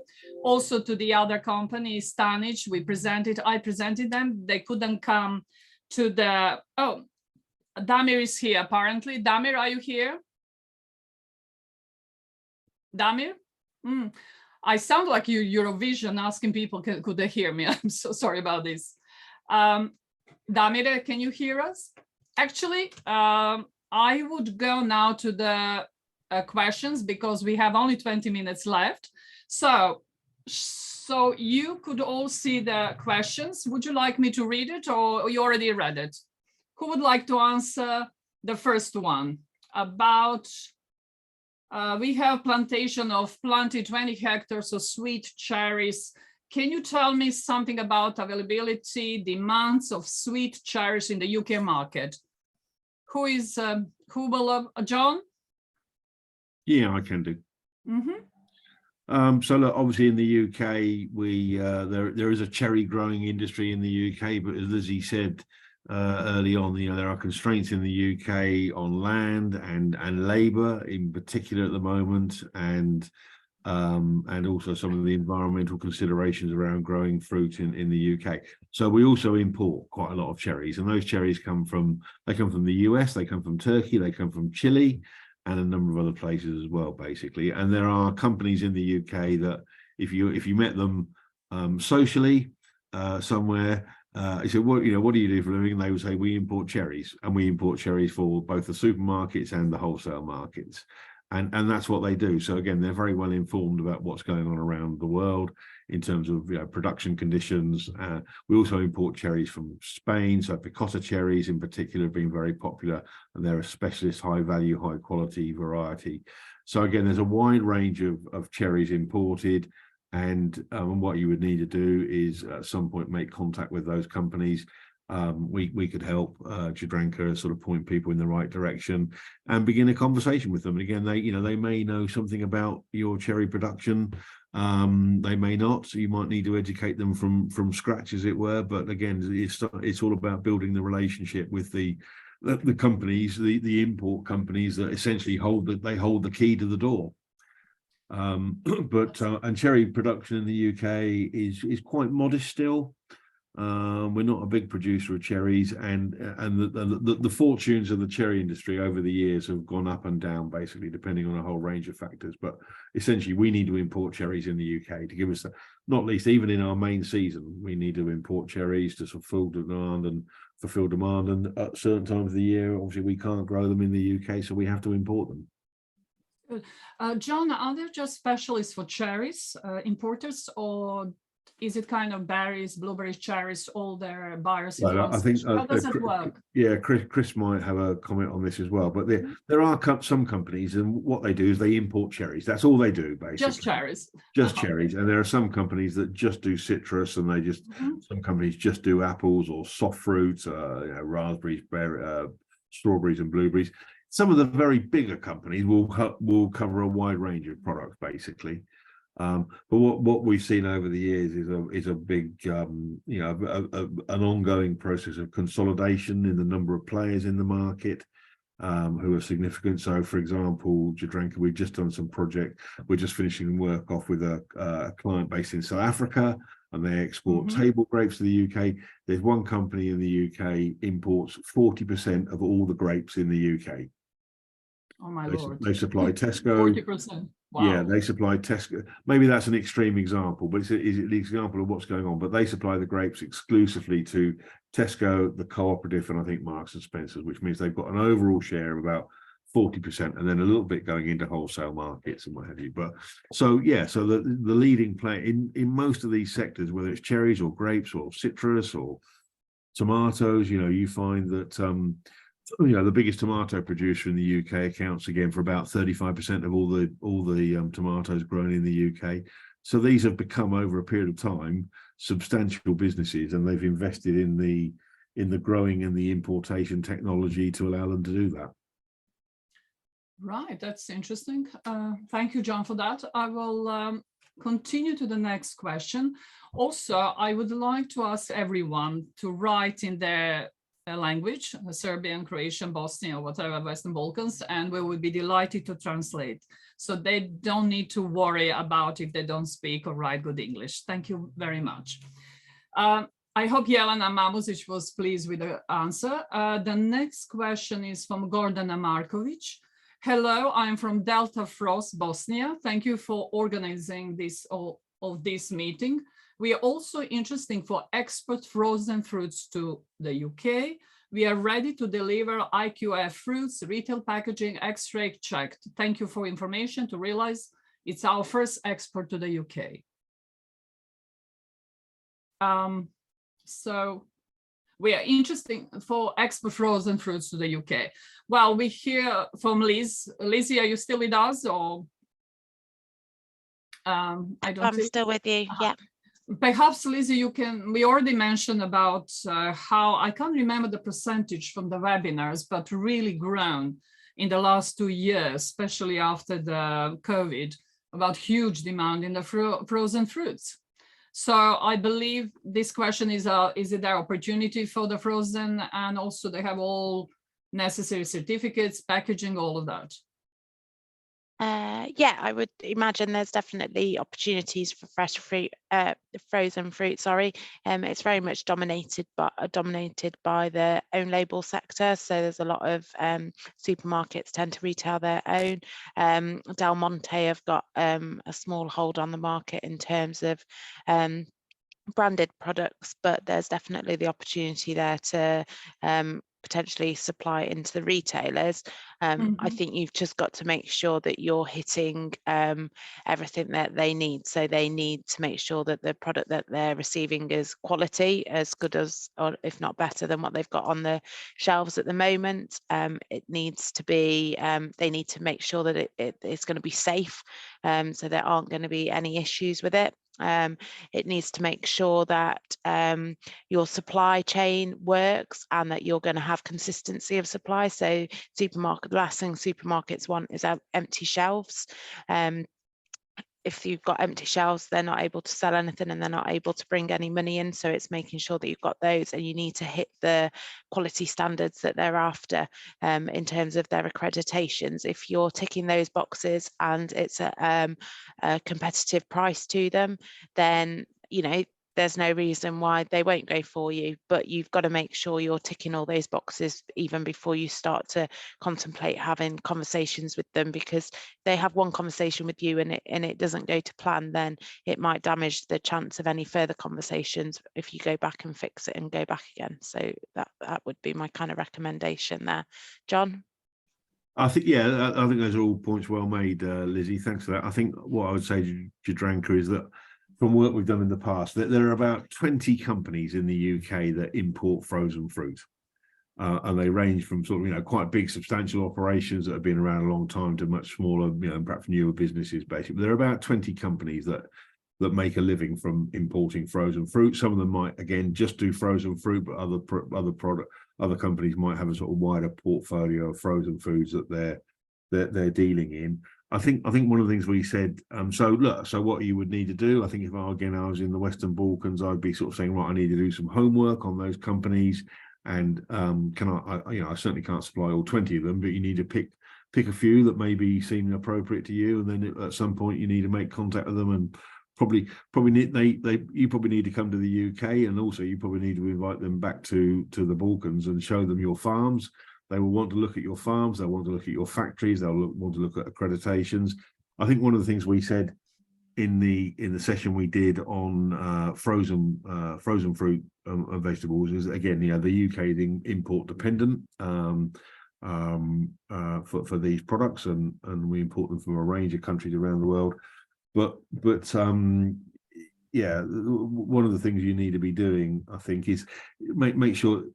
Sometimes people say, look, we've got a lot of fresh produce, we can't sell it all. What will we do with the leftover that we can't sell? Oh, we'll process it, we'll freeze it, or what have you. And the best companies that specialize in frozen products or canned products, for example, yeah, they're growing particular varieties that are particularly well suited towards freezing.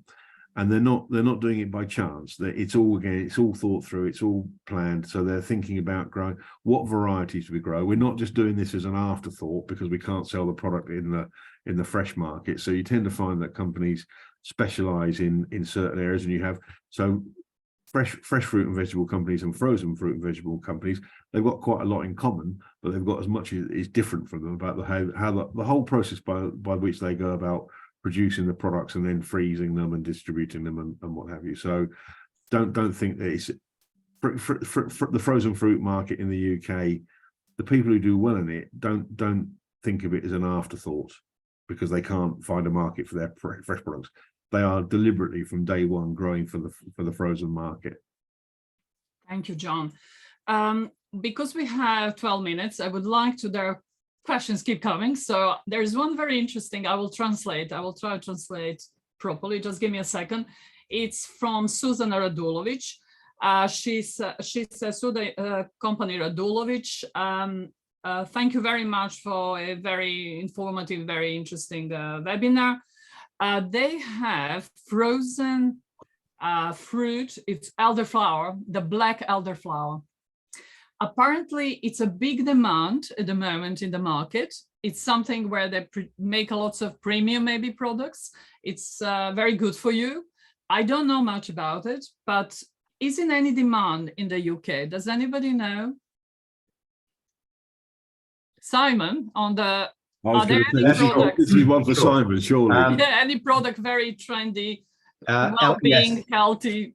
Elderberry and particularly elderflower. So there's the blackberries, the elderberries, or the elderflowers, yes, yeah. Which come out in typically, first week of May or something like that.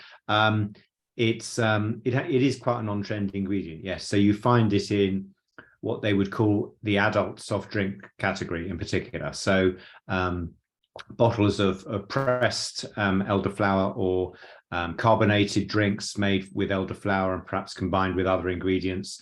So it's seen very much as a summer drink, very refreshing, and you can see cans and bottles of elderflower derived drinks, either solo elderflower or elderflower combined with other flavors. So if you looked at retailers where would you find them, Simon? Yeah, just gonna say retailers like Waitrose, Sainsbury's to a certain extent, certainly Ocado, the online retailer I mentioned. If you search for elderflower using the search engine on Ocado, for example, you'll be able to see any product with elderflower in its ingredients. So that's a good shortcut way of working out what do they sell in the UK that's got elderflower in it. So I would say mostly it would be in what we call adult soft drinks. It's not a flavor that's popular with kids, but it is quite a mature adult flavor and seen as something more premium, refreshing in the summer, and it's been growing quite strongly in the last few years, actually. Yeah. So there is a demand. Sorry, yeah, I think so. I'm not big. I'd never like elderflower. I don't know. You like it like Marmite. You like it or not, or you hate it. Thank you, Simon. The next one. What is the best way for approaching the importers, either UK retailers or wholesalers?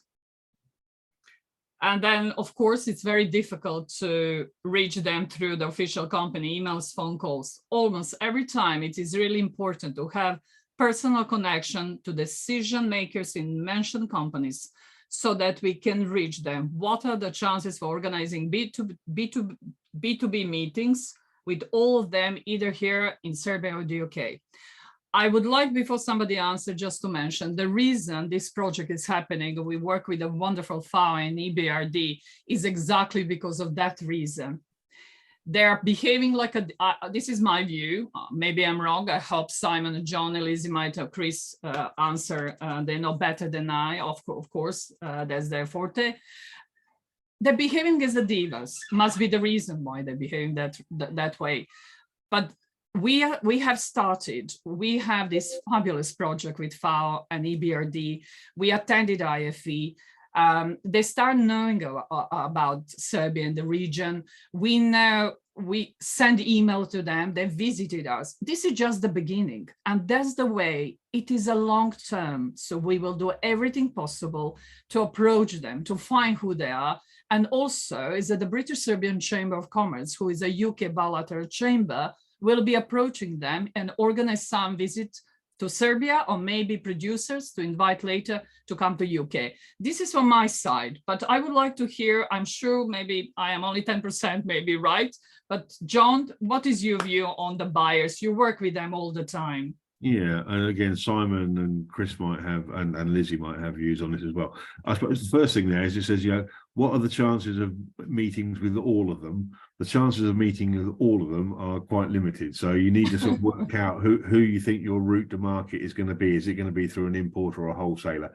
The chances of sort of striking up a conversation with one of the major retailers from scratch are probably quite limited. They will probably, if you manage to get through to Tesco or Sainsbury's or some of the other people that Simon have talked about, there's a fair chance that they'll refer you back to their nominated partners and the companies that supply them, and they'd probably say, look, you talk to our partners to begin with, our importers that we use, and sort of see, and if it's of interest, then maybe you come and talk to us at some stage in the future. Basically, I think the point is well made that going through trade directories and telephone directories, and it's not impossible, but perhaps if there's an easier way to do it, it is maybe sort of to begin with in conjunction with people like the Chamber of Commerce. Or you can come to trade events like the IFE, and there are similar events for you know, the one thing we're not short of in the UK is trade events, you know, either conferences or trade shows, or maybe sometimes a combination of the two, basically. So you can come to trade shows, you can come to conferences, you can come to other events. You know, in the UK, for example, there's an organisation called the Fresh Produce Consortium, which is a trade association for the fruits and vegetables industry. They're based in Peterborough. Jadranka, again, if you know, we know them well, we'd be happy to introduce them to you if you'd like us to, or help that facilitate that introduction. So again, they might be able to help. They would put a notice out maybe to their members saying that we've got some people from the Western Balkans coming across, you know, and who would like to meet them, and this is what they're sort of thinking or offering. So again, it just sort of reiterates to me that just opening up a telephone book and saying, right, that's the company I'm going to go and see, that's doing it the hard way. But you know, personal contacts are important in it, as they are in any sort of business. So you know, Chris might know people, I might know people, Simon might know people who we can all help in some shape, form or manner. But yeah, again, you just need to do a bit of thinking about what you're trying to achieve. But I think the idea that you're going to walk into Tesco and say, right, we're going to supply you with apples next week, that's not going to happen. They would probably refer you back to their importers. All these companies have a vested interest in finding out what's happening in potential new sources of supply. It's part of their job as a supplier to a supermarket to be very well informed. So, but again, it's a question of finding the right person at the right time. Thank you, John. It can take a bit of time, but I don't know whether Simon would sort of concur with that. Yes, I would. I think those points are well made. I think you need to try a variety of different approaches. So it could be visits, it could be exhibitions, it could be collaborating with trade organizations and so on. All of those things will help. What you notice at shows like IFE is a lot of buyers go around incognito. So you don't know whether you've seen a buyer unless you strike up the right conversation, because they don't want to be mobbed in the aisles by producers who've been desperate to get hold of that certain buyer for the last 6 months. So they don't wear their badges unless they're coming in or out of the show, but they're looking around and observing. So if they've seen you there, and then it happens that you've emailed them a month later, that might trigger a response. I think the other factor is that certainly with the big retailers, the buyers are completely overrun. So they're viewed by a lot of suppliers as being arrogant and impossible to talk to and so on, whether you're a UK supplier, let alone one from Serbia or Western Balkans. But part of the reason for that is that they are so submerged with contacts from new suppliers, and 90% of their work is dealing with their existing suppliers, to be honest. So So it's the most important thing is to get the message right when you're targeting them. So an introduction which says, I'm so-and-so, and this is all about my company, and we've been established for X years, and this is our factory. They won't read the email because they don't understand why they should be reading your company brochure on their time. They will respond to something which offers a solution to a problem or a gap or an opportunity that they may have. So it's very important to try and put yourself in the mindset of the buyer first and think, well, actually, maybe I do need to be diversifying my raspberry importing for certain reasons, because we know that the production has hit issues in certain parts of the world. I don't know if it's fresh produce, or I know that truffles are very much on the rise in the more premium sector. We think that as a supermarket chain, we should be getting more involved in them. So if you try and tailor your message to what the buyer might be thinking about, you're that much more likely to get a response. And as for the directories and so on, to be honest, in many ways, they don't exist anymore. You can't ring up a retailer and expect to be put through to a buyer, because most of the time they don't even work there physically in the building. They're all working off their own mobile numbers. So you can't readily get put through to a buyer contact. And normally they will have permanent voicemail on anyway, even if you are contacted, because they haven't got the time to take individual phone calls. So I think it's trying a range of routes. Certainly working through personal contacts helps enormously. So, if we're able to help any of you with specific categories and specific retailers, happy to do so. But try a variety of approaches and try and tailor your response to make it as interesting as possible to the buyer. I think I agree with everything you said there, Simon. The practicalities of trying to get through to a supermarket buyer. And in some cases, actually, the buyer isn't the first port of call. It can be the people who are responsible for the technical, they would come and sort of look at your farms and look at your pack houses and your factories, and they decide, before even the buyer was in contact with you, they'd say, yes, you meet the standard, or maybe you don't meet the standard before we even put you in contact with the buyer. I think one of the things that we found, Tesco is our biggest client at Promar, and we're very proud of that. But what they want to know is what any conversation, what's the benefit to them, and if there's a benefit to Promar as well, let's hope there is.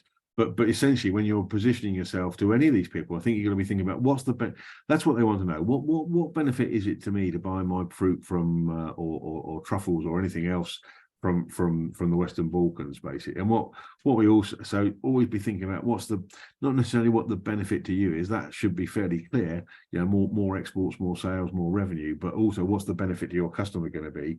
And I think the other thing we found working with Tesco is when they say, we would like to talk to them quite often, a bit more than we do, but again, they're incredibly busy, and so when they say come and see us, you go and see them. So I remember Lizzie. It's a diva attitude, isn't it, John? Yeah, Lizzie was involved in managing a project with them, and they would ring up and say, "Look, can you be here tomorrow morning at 8:30?" And you have a decision to make: are we going to be there or not? And on the whole, we were there, But every now and again, we just wasn't possible. But essentially, they call the shots. Yeah, we've worked with some clients where they ask us, well, we'd like to come over and visit some contacts. So could we see Tesco at 2 p.m. Thursday, Sainsbury's at 5 p.m, and then on the following day, can you fit in Waitrose for us? And just doesn't work like that. Every retailer, will give you if you get a slot, that's great. It tends to be some weeks in advance, but it might be a very short notice, as John has said, and you just make sure you're there, because that's your window of opportunity. Thank you, Simon. I think we have only spare, let's say, 5 minutes. Miloš, from the FAO. Miloš, hello, Miloš. Yes, I'm here. Thank you. Hi, we have one question which I thought you would like to answer. It's about, just give me a second. Is it possible to get a list of contacts companies who import fruits, vegetables, the UK producers? Well, hopefully it should finish soon. So the list of UK companies or all UK. So questions, will we have all the list of companies? So Miloš, we work on the FAO project. Perhaps we will have it as much as possible. Of course, it will be in the guide. And yes, and that will be publicly available. Yes, and we can share, of course, whether the list is exhaustive. I mean, whether there are some other companies beyond, most likely, but definitely that would be very useful list, and we can share. We can share, of course. Yes, thank you. So that will be part of the UK guide, how to export. Yes, exactly. Yeah, so I hope that was Gordana Markovic. I hope they just need to wait for another month or so, and will be available to everyone. Okie dokie. Miloš, we also have British companies who are writing. They said they would like to look for the UK market. They're very interested.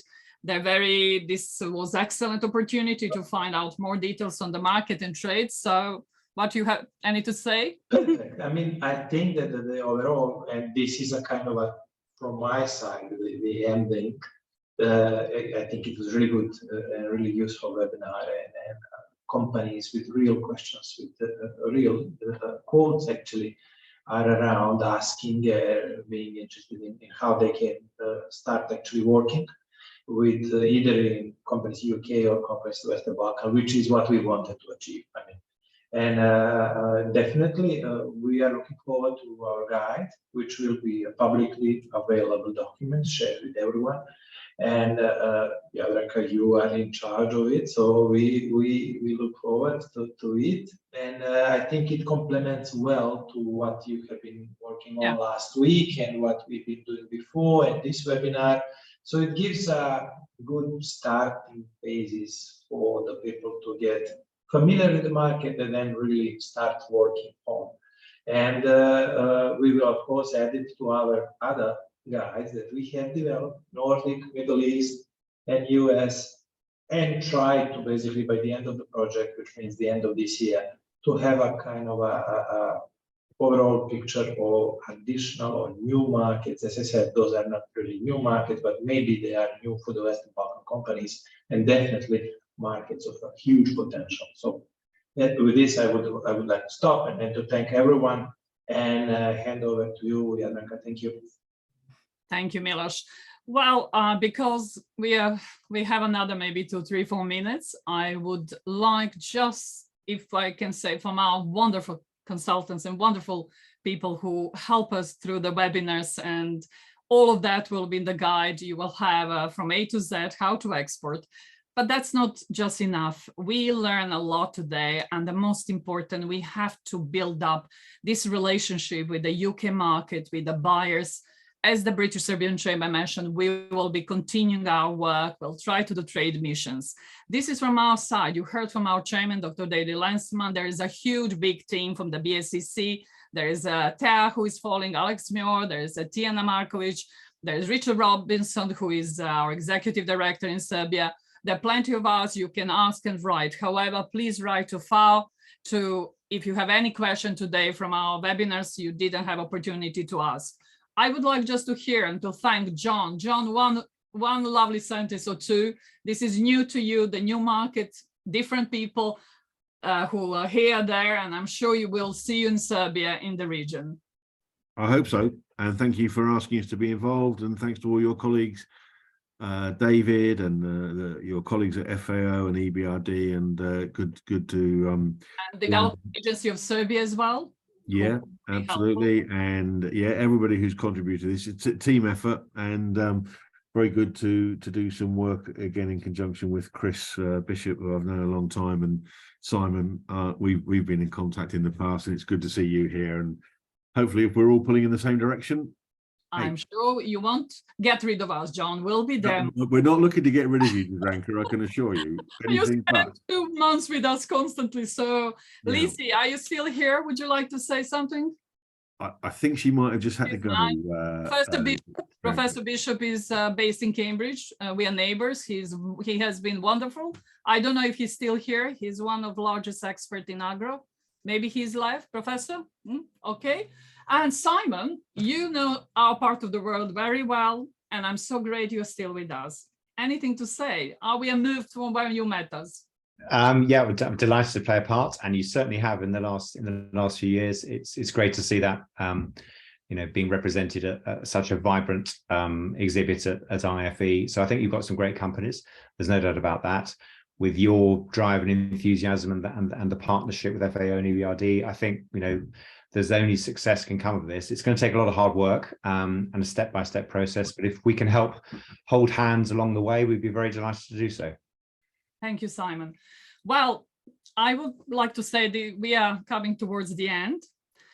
I will personally thank FAO team who've been working with us and helping, and they've been wonderful.